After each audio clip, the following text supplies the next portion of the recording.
Chief engineer irrigation and flood control department Kashmir ने news 18 से बात करते हुए कहा कि वादी में मुसलसल खुश्क मौसम की वजह से सितंबर के महीने में दरियाए जहलम में पानी की सतह 70 साल की कम तरीन सतह पर आ गई है। इन्होंने कहा कि अगरचे आबपाशी का चोटी का सीजन तकरीबन खत्म हो रहा है, लेकिन फिर भी किसानों और आम लोगों पर असरअंदाज हो रहा है। किसानों के लिए पानी की कमी और आबपाशी के मसाइल को पेचीदा बना दिया है। पानी के जखायर तकरीबन खुश्क हो चुके हैं। डायरेक्टर महकमे मौसमियात जम्मू कश्मीर सोनम लोटस ने कहा है कि वो इस साल सबसे खुश्क सितंबर का मुशाहिदा कर रहे हैं और ये सितंबर के महीने के दौरान 1934 के बाद इस साल का दूसरा बुलंद तरीन दर्जे हरारत है। तवील खुश्क मौसम ने जहलम को बुरी तरह मुतासिर किया है। आने वाले दिनों में भी कोई बड़ी बारिश नहीं होगी।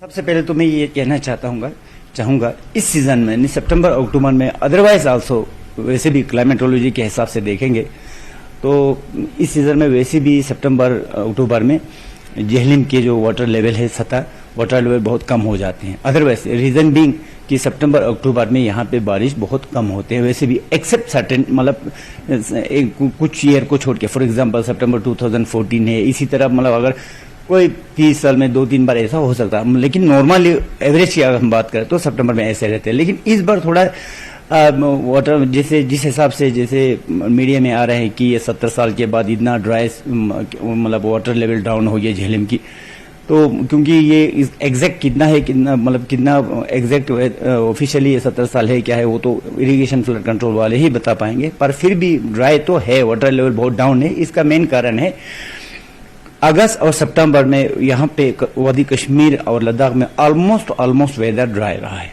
समझो लार्ज डिफिसिट रेनफॉल पूरा सितंबर के महीने में नॉर्मल है यहाँ पे 29 मिलीमीटर होना चाहिए, इसके एज अगेंस्ट 29 यहाँ पे अभी सिर्फ 9 मिलीमीटर हुआ है। मतलब पतमिस वंस वारिया तो वो वनकस मे पो आंखों देखिए वुचान कि यह गोमुत आब गो